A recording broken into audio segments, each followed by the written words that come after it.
मेरे प्यारे विद्यार्थियों, आप सबके कई बार कहने के बाद मैं आज ये आपके लिए 11th क्लास की वीडियो इकोनॉमिक्स की भेज रही हूँ। सबसे पहले जो मैं 11th क्लास के स्टूडेंट्स हैं उनको ये बता देना चाह रही हूँ कि जब बच्चे स्टार्टिंग में इकोनॉमिक्स लेते हैं तो उनको बड़ा टफ ये सब्जेक्ट लगता है। उनको लगता है ये बहुत मुश्किल सब्जेक्ट है, लेकिन ये बिल्कुल भी मुश्किल सब्जेक्ट नहीं है। ये बहुत आसान सब्जेक्ट है। लेकिन जो बच्चे समझ के करते हैं उनके लिए ये बहुत ईजी है। जो बच्चे रट के करते हैं उनके लिए ये सब्जेक्ट ईजी नहीं है, क्योंकि इसमें कोई भी चीज़ रटने की नहीं है। इसमें सारी चीज़ें हैं वो समझ के करने की हैं, और जब कोई भी चीज़ हम समझ लेते हैं तो वो लंबे समय तक हमारे दिमाग में रहती है और उसको हम जल्दी से भूलते भी नहीं हैं। तो आप भी, जो भी मैं आप लोगों को बता रही हूँ, जो मैं आपको वीडियो दूंगी, आप भी उनको समझने की कोशिश करना। तो जैसे सबसे हमारा पहला लेसन है अर्थशास्त्र में सांख्यिकी। अर्थशास्त्र में सांख्यिकी का क्या महत्व है, सांख्यिकी किसे कहते हैं, सांख्यिकी कितने प्रकार की होती है, सांख्यिकी का क्षेत्र क्या है, ये सारी चीज़ें, सांख्यिकी का महत्व क्या है, इसके कार्य क्या हैं, वो सारे हमारे फर्स्ट लेसन में है। तो टर्न बाय टर्न मैं आप लोगों को 2-4 वीडियो धीरे धीरे करके आप लोगों के पास भेज दूंगी। तो आप उसको ध्यान से सुनना और ध्यान से उसको पढ़ना। अब देखो, सबसे पहले क्योंकि हमने अर्थशास्त्र विषय नया लिया है, ये तुमको नया लगता है, लेकिन जो बच्चे 9th और 10th में भी पढ़े हैं उसमें भी कुछ पार्ट अर्थशास्त्र का अवश्य आता है। तो ये नया विषय नहीं है, ये एसएसटी का ही एक पार्ट है।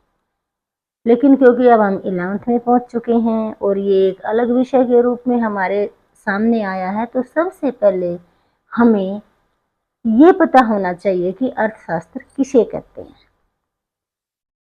कुछ बातें मैं आप लोगों को ऐसे बताऊंगी कि जो मैं अब बता रही हूँ, जब आप 12th में पहुंच जाओगे तो 12th का जो फर्स्ट लेसन है उसमें भी सेम यही बातें हैं।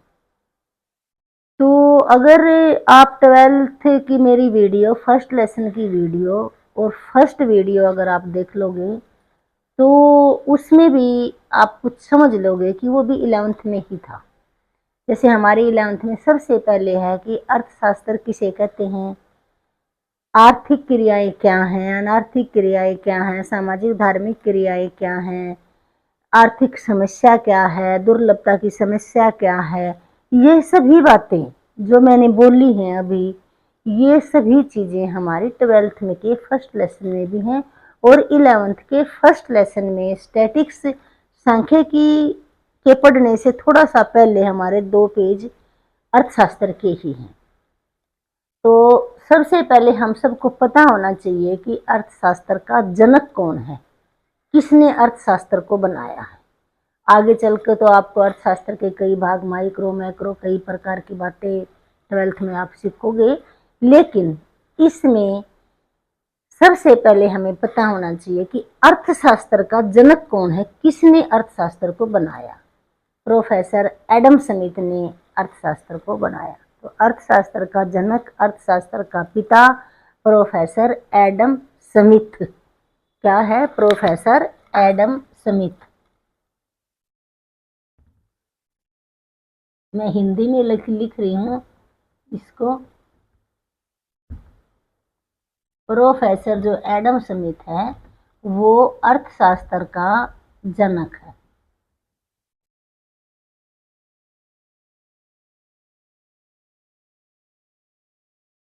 अर्थशास्त्र का जनक या अर्थशास्त्र का पिता प्रोफेसर एडम स्मिथ है। चलो अब हम अपने मेन मुद्दे पर आते हैं। ये तो हमें सिर्फ अर्थशास्त्र के जनक के बारे में पता है कि अर्थशास्त्र का जनक कौन है। अब हम आते हैं कि अर्थशास्त्र किसे कहते हैं। ध्यान से सुनना, अर्थशास्त्र किसे कहते हैं। अर्थशास्त्र वह विषय है जिसमें मनुष्य की आर्थिक क्रियाओं का अध्ययन किया जाता है। एक मनुष्य अनेक प्रकार की क्रियाएं करता है, राजनीतिक, धार्मिक, सामाजिक, आर्थिक। लेकिन हम सभी क्रियाओं का अध्ययन अर्थशास्त्र में, क्रियाओं का मतलब काम, हम सभी क्रियाओं का अध्ययन अर्थशास्त्र में नहीं करते, हम अर्थशास्त्र में सिर्फ आर्थिक क्रियाओं का अध्ययन करते हैं। फिर भी आप लोगों को समझाने के लिए मैं बता देती हूँ। जैसे धार्मिक क्रिया का मतलब क्या हुआ कि हमें भगवान की पूजा प्रार्थना करी, भगवान की प्रार्थना करी, जोत लगाई, जो भी किया हमें भगवान की प्रार्थना करी, वो हो गया हमारा धार्मिक कार्य। फिर है हमारा सामाजिक कार्य। सामाजिक कार्य का मतलब है कि हमने किसी दूसरे की मदद करी। फॉर एग्जाम्पल, कोई बुजुर्ग आदमी है जो रोड क्रॉस कर रहा था, उससे रोड क्रॉस नहीं हो रहा था, हमने उसको आराम से पकड़ के रोड क्रॉस कराया, वो एक हमारी छोटी सी धार्मिक क्रिया है। ठीक है, अपने माँ बाप की सेवा करना, ये भी हमारा, सॉरी धार्मिक नहीं, ये हमारी सामाजिक क्रियाएं हैं। ठीक है, राजनीतिक क्रिया तो आप सबको समझते हो, राजनीतिक में हिस्सा लेकर कुछ कार्य करना राजनीतिक क्रियाएं होगी। लेकिन इन सब का अध्ययन अर्थशास्त्र में नहीं किया जाता। अर्थशास्त्र में अध्ययन किया जाता है किसका? आर्थिक क्रियाओं का। किसका अध्ययन किया जाता है? आर्थिक क्रियाओं का।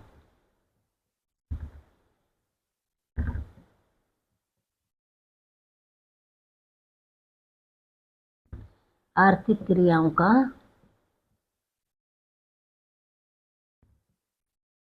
अध्ययन किया जाता है।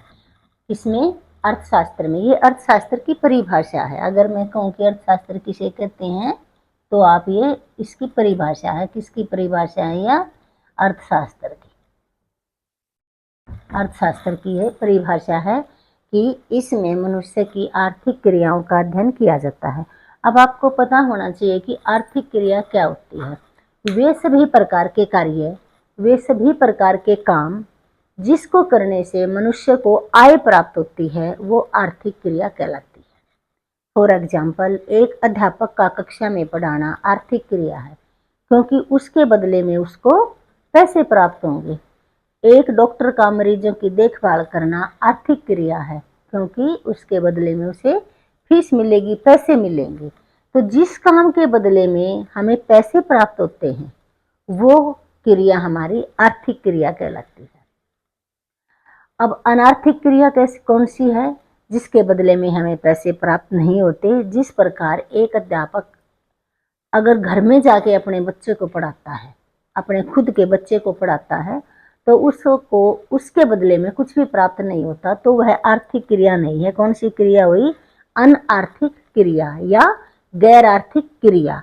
एक नर्स जब हॉस्पिटल में जाके मरीज की सेवा करती है तो आर्थिक क्रिया, और अगर वही मरीज घर में आके अपने बुजुर्ग सास ससुर की सेवा करती है तो वह अनार्थिक क्रिया, क्योंकि घर में उसको उसके बदले में कोई पैसे की प्राप्ति नहीं होती। तो एक सीधी सी बात है कि जिस काम के बदले में हमें पैसे प्राप्त होते हैं वो आर्थिक क्रिया, जिस काम के बदले में हमें पैसे प्राप्त नहीं होते वो अनार्थिक क्रिया। एक तो थोड़ा सा आप लोगों को अनार्थिक और अनार्थिक क्रियाओं या गैर आर्थिक क्रियाओं के बारे में पता चल गया। अब है हमारी आर्थिक समस्या। आर्थिक समस्या किसे कहते हैं? आर्थिक समस्या का मतलब होता है कि मनुष्य की आवश्यकताएं असीमित होती हैं, उन्हें पूरा करने के साधन सीमित होते हैं। सीमित साधनों से हम अपनी असीमित आवश्यकताओं को कैसे पूरा करें, इसे हम आर्थिक समस्या कहते हैं। इसका भी मैं आपको एक एग्जाम्पल दे देती हूँ, एक उदाहरण दे देती हूँ। मान लें हमारे पास 500 रुपये हैं, सिर्फ 500 रुपये हैं। उस 500 रुपये से एक विद्यार्थी के पास 500 रुपये हैं, उस 500 रुपये से उसको बुक भी लेके आनी है, फीस भी जमा करानी है, वह मतलब उसको खाना भी खाना है, उसको नई ड्रेस भी लेनी है, उसको अपना बैग भी लेना है, बहुत सारे काम है। तो मतलब उसको बहुत सारी चीज़ें हैं उसकी कि जो उसने करनी है, जो उसकी आवश्यकताएं हैं, बहुत सारी आवश्यकताएं हैं, लेकिन उसके पास साधन सिर्फ और सिर्फ सीमित है। सीमित का मतलब बस 500 रुपये हैं, थोड़े हैं। तो वो सबसे पहले अपनी कौन सी आवश्यकता को पूरी करेगा? वो उसको चुनाव करना पड़ता है। इसे हम कहते हैं चुनाव की समस्या। मतलब सारी आवश्यकताओं में से कौन सी आवश्यकता ने हम पहले पूरी करें, उसको हम कहते हैं चुनाव की समस्या। तो ये आर्थिक समस्या में से ही निकल के आता है कि चुनाव की समस्या क्या है। तो हम इसमें क्या लिखेंगे कि जो हमारी असीमित आवश्यकताएं हैं, उन असीमित आवश्यकताओं में से कौन सी आवश्यकता हम पहले पूरी करें, इसके लिए हमें चुनाव करना पड़ता है। इसे हम चुनाव की समस्या कहते हैं। ठीक है, तो अब हमने क्या क्या पढ़ा है कि आर्थिक समस्या किसे कहते हैं और चुनाव की समस्या किसे कहते हैं। यही चीजें हमारे नेक्स्ट ईयर जब तुम 12th में हो जाओगे तो तुम्हारे फर्स्ट लेसन में तुमने सेम टू सेम यही चीजें मिलेंगी, और ये वाली चीजें बोर्ड के एग्जाम में भी आती है। 11th में तो चाहे आए चाहे ना आए, लेकिन 12th के बोर्ड में ये जरूर आती है जब तुम 12th में हो जाओगे, क्योंकि यही थोड़ा सा पार्ट इसका हमारा 12th में भी है। तो इसीलिए मैं आपको बार बार कह रही हूँ कि 12th का जो मेरा फर्स्ट लेसन है, जो मेरा सबसे पहला लेक्चर है, अगर आप उसको थोड़ा सा पढ़ लोगे तो सेम यही चीजें सुन लोगे तो सेम यही चीजें आपको वहां भी सुनाई देंगी। अब देखो, मैंने तुम्हें बताया आर्थिक समस्या, अर्थव्यवस्था, आर्थिक समस्या किसे कहते हैं, चुनाव की समस्या किसे कहते हैं, आर्थिक क्रियाएं कौन सी होती हैं, गैर आर्थिक क्रियाएं कौन सी होती हैं, अर्थशास्त्र का जनक कौन है, और अर्थशास्त्र किसे कहते हैं। ठीक है, तो ये सारी चीजें आप लिख सकते हो। मान लो पेपर में ऑप्शन में आ गया कि मनुष्य की आवश्यकताएं कैसी होती हैं, 4-5 बातें लिख दी, तो तुम्हें पता होना चाहिए कि मनुष्य की आवश्यकताएं असीमित होती हैं। पेपर में आ गया कि आवश्यकताओं को पूरा करने के साधन कैसे होते हैं, तो हम कहेंगे आवश्यकताओं को पूरा करने के साधन सीमित होते हैं। सीमित का मतलब थोड़े, बस जितने हैं उतने ही हैं। ठीक है, और आर्थिक समस्या क्या है कि जब हम सीमित साधनों के द्वारा असीमित आवश्यकताओं को कैसे पूरा किया जाएगा, वह हमारी क्या है, आर्थिक समस्या। अब एक समस्या हमारी आती है दुर्लभता की समस्या। दुर्लभ,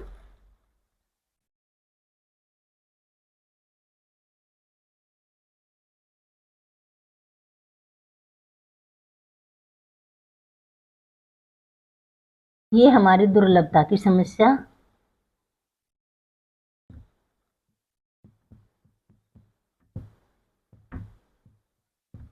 ये देखो, ये चीज मैंने इसमें लिखी है टी और एस। डी का मतलब है डिमांड, एस का मतलब है पूर्ति। डिमांड का मतलब मांग और एस का मतलब है पूर्ति। जब किसी चीज की पूर्ति कम हो और मांग देखो, मतलब चीज मिलती ही नहीं लेकिन खरीदने वाले बहुत अधिक हैं, तो हम क्या कहेंगे, दुर्लभता की समस्या। वह चीज दुर्लभ होगी, वह मिलती ही नहीं। तो इसका एक छोटा सा ही आंसर है, जब किसी वस्तु की मांग अधिक हो जाती है और उसकी पूर्ति कम होती है तो उसे हम दुर्लभता की समस्या कहते हैं। तो वो दुर्लभ वस्तु कहलाएगी या दुर्लभता की समस्या कहलाएगी। अब जो नेक्स्ट वीडियो में आप लोगों को दूंगी, ये तो थोड़ा इंट्रोडक्टरी है, 1-2 पेज का जो हमारा फर्स्ट लेसन में था। अब मैं जो आप लोगों को नेक्स्ट वीडियो दूंगी वो दूंगी सांख्यिकी। सांख्यिकी किसे कहते हैं, सांख्यिकी कितने प्रकार की होती है, वो सारी बातें मैं आप लोगों को नेक्स्ट वीडियो में दूंगी। तब तक अगर आप 11th क्लास के नए विद्यार्थी हैं, क्योंकि अभी तक मैंने कोई भी वीडियो 11th की नहीं डाली थी, अगर आपको टीचिंग ऑफ मेथड पसंद है तो चैनल को लाइक और सब्सक्राइब ज़रूर कर देना। और जिन भी आप अपने फ्रेंड्स को जानते हो जिनको भी इकोनॉमिक्स पढ़ने की आवश्यकता है, ये वाली जो भी जितने भी मैं आप लोगों को वीडियो दूंगी, तो आप एक दूसरे विद्यार्थी के साथ भी इनको शेयर कर देना। सबको लाभ हो जाएगा, सबको इस चीज़ का फायदा हो जाएगा।